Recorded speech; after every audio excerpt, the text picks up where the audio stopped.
muchas gracias.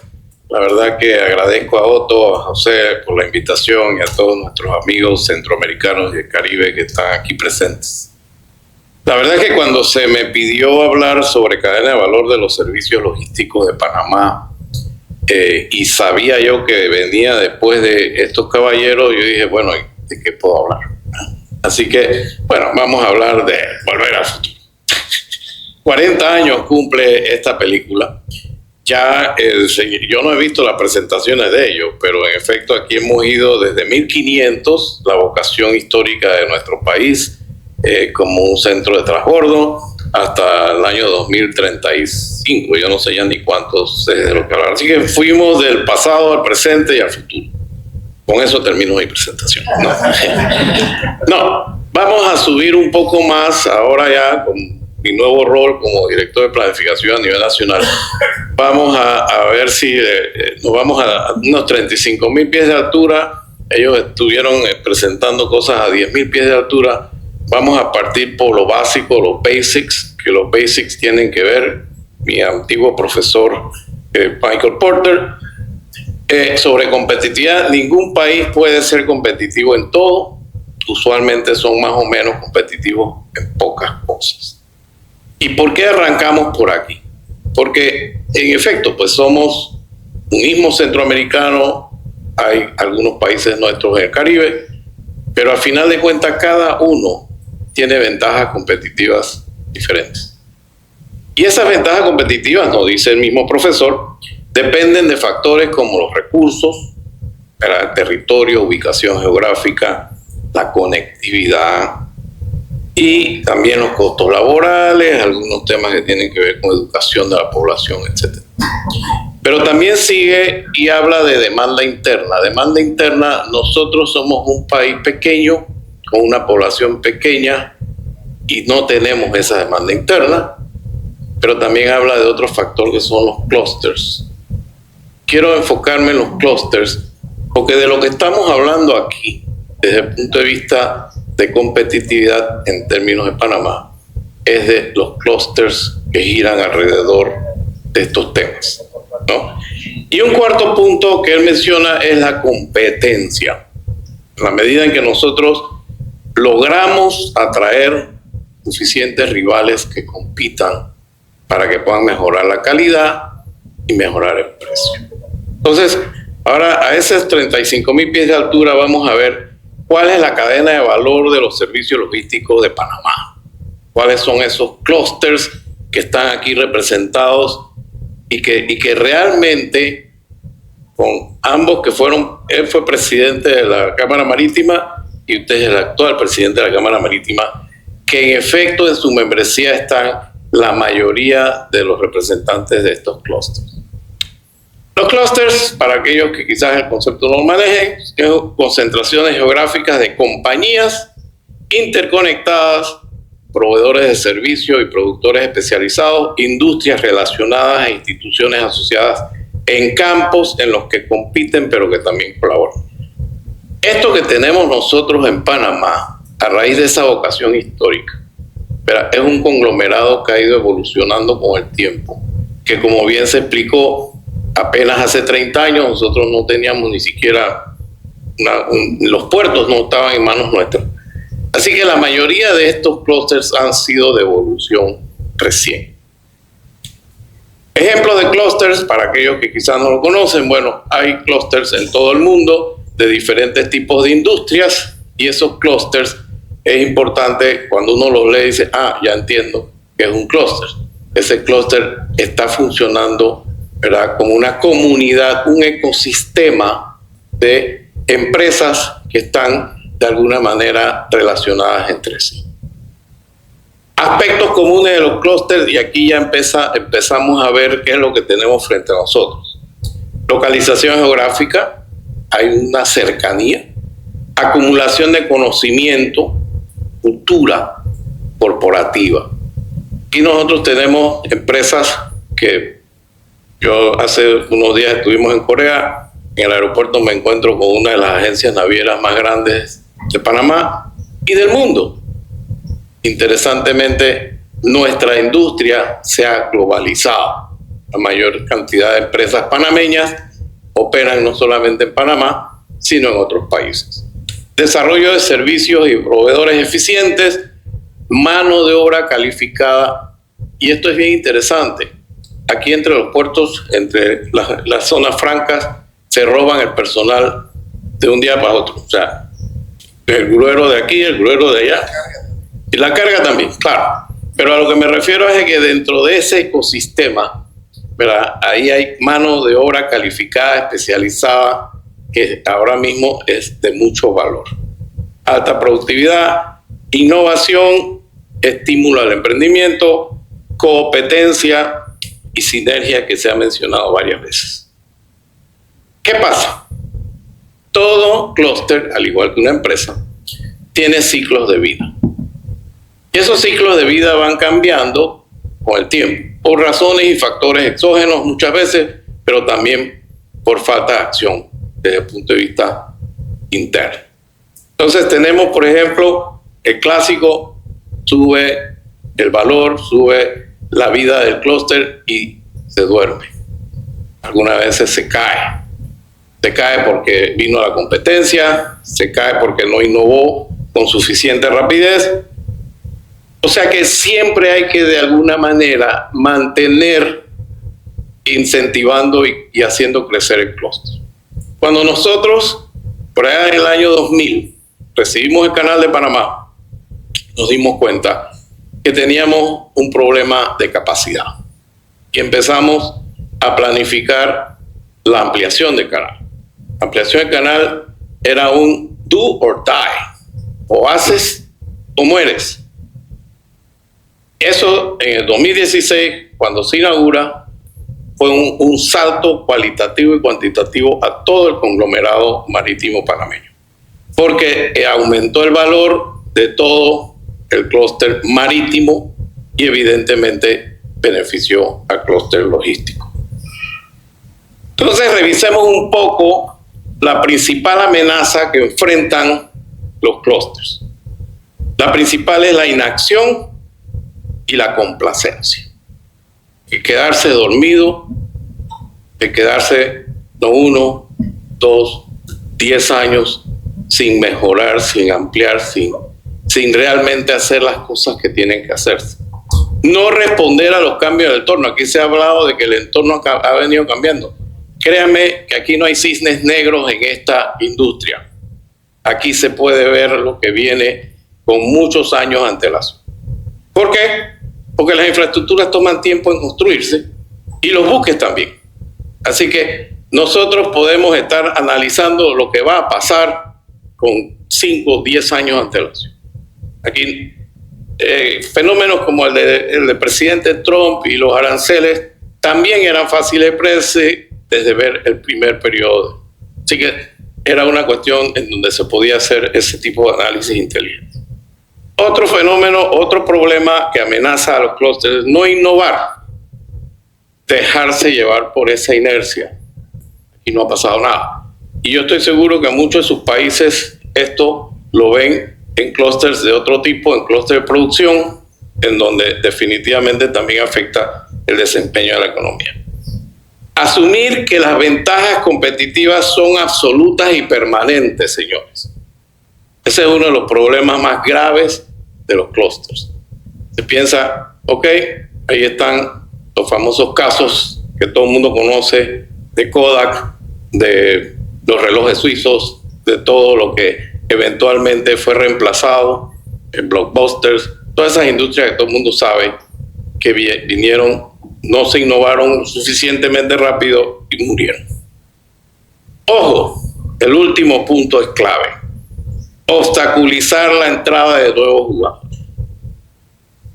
Lo que mantiene vivo un clúster, como dije anteriormente, es también permitir y mejorar la competencia de los jugadores, atraer competidores, porque eso es lo que realmente incentiva la innovación, la mejor calidad de servicios y los mejores precios.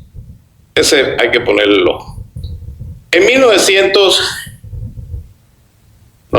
2014, cuando yo era miembro de la Junta Directiva de la Cámara Marítima, se contrató esta firma Intracorp para hacer un estudio similar al que mencionó aquí René, que era el estudio del impacto económico en aquella época.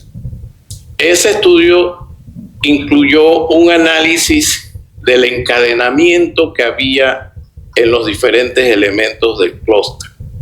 Fue similar al que hicimos hace poco. Este estudio que se hizo referencia lo hizo la firma consultora en la que nosotros hicimos esa parte. Yo sé que no lo mencionaste, no es propaganda, pero ok. Este ejercicio de impacto económico del clúster es clave para poder no solo comprender el valor de la actividad económica, empleos, etcétera, sino el encadenamiento. Porque precisamente aquí se ha hablado del Canal de Panamá. El Canal de Panamá es una parte del encadenamiento. Lo que haga el Canal de Panamá repercute en lo que está pasando en el clúster marítimo y en el clúster logístico. ¿Qué pasa? Y aquí hay que tener claro cuáles son los impulsores de los clústeres. En el caso de Panamá y este clúster marítimo y logístico, el clúster está vinculado y en la medida en que logra aumentar el volumen de tráfico. Fíjense bien, todo el resto del clúster marítimo y logístico se afecta y se beneficia directamente en función del volumen de tráfico que puede traer el canal. O sea que la idea no es necesariamente ver nada más el canal por sí solo. El canal es un motor de ese tren de desarrollo. Entonces, no mejorar o ampliar o aumentar el tráfico por el canal afecta al resto del clúster, que es una de las cosas que ahora mismo se está viendo. Y ese ejercicio, de encadenamiento nos lleva a un punto que es desde donde nosotros como Dirección de Planificación tenemos que analizar. ¿Qué puede hacer el gobierno para fortalecer el clúster? En el caso particular, lo primero, mejorar la calidad y eficiencia de los insumos requeridos. En eso estamos hablando de mano de obra, infraestructura, plataformas digitales, información. Desarrollar y mejorar las leyes, el marco institucional y de incentivos al clúster. Evitar beneficiar a empresas específicas con políticas o incentivos.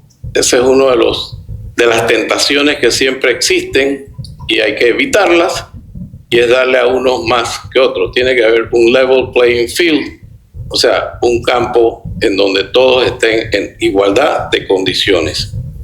Y abrirle la puerta a otros clústeres para que se beneficien del clúster principal. Nosotros estamos hablando de un clúster marítimo y logístico, y ustedes saben, pero que aquí se ha hablado mucho, de ver cómo el resto del país, su industria agropecuaria se puede beneficiar también de estos clústeres para poder mejorar las exportaciones. Entonces, esta gráfica muestra en términos generales de lo que se trata. Esta la hizo el CAF, es una gráfica vieja, y quiero decirles que desde el punto de vista integral resume lo que es realmente la ventaja logística, que es hacer las cosas más rápido incluye muchos temas, más fácil, más barato y más confiable. Aquí se habló de confiabilidad, se ha hablado de competitividad, etc. Ahora bien, hablamos también de cómo se puede mejorar la ventaja competitiva a través de diversificación y de reforzar nuestras ventajas. ¿Eso qué quiere decir? Esta es una gráfica, miren, del 2012, de los proyectos de ACP en su momento. O sea, esa es la razón por la que presento esta gráfica, es para que veamos que en efecto esto viene dando vueltas desde hace tiempo. Pero también comparado con lo que otros países hacen de planificación. Mencionamos en planificación estratégica un país como Singapur, que en su momento estaba hablando de llegar a 50 millones de TEUs a través de toda una serie de planes estratégicos, un plan maestro del desarrollo portuario. Lo mismo pasó en el caso de Dubái, desde todo el punto de vista marítimo y logístico, y esto se tiene que hacer desde el punto de vista económico, pero también social, ambiental y espacial. Grandes temas a debatir. Y fíjense, esto es interesante. En el caso de Panamá, adecuar visión y misión al nuevo entorno. Se ha hablado de las tendencias nuevas en la industria, cómo integrar la ACP al país. Eso es un tema que voy a hablar más adelante. Redefinir el marco institucional y legal del clúster marítimo logístico. Siempre el marco legal e institucional es clave porque eso define la gobernanza del sistema. En el caso particular nuestro, actualizar planes del uso de tierras, esa es la parte espacial a la que me refería. La planificación de la educación, clave. Tapón del Darién, Acuerdo Transpacífico, en el caso nuestro, estrategia digital. ¿Saben por qué puse el primer slide de Back to the Future, de Volver al Futuro? Porque esta fue una presentación que yo hice en el 2012. Eso les deja ver que en efecto, desde ese punto de vista, estamos aquí hablando de las mismas cosas que hablamos hace 13 años. ¿Ok? Ahora bien, estos clústeres han evolucionado tremendamente en ese periodo. Son dos clústeres interrelacionados, uno que es el marítimo, que incluye todos los componentes que están ahí. Cada uno de ellos en ese estudio los cuantificamos desde el punto de vista de empleo, de aporte económico, y eso formó parte de esa matriz.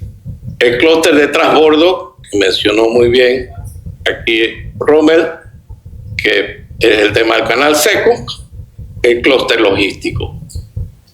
En la realidad, a nivel de planificación de Estado, nosotros sí tenemos que verlo como un todo. O sea, nosotros no podemos ver al canal con sus planes, acá los puertos con sus planes, o acá los otros servicios auxiliares con sus planes.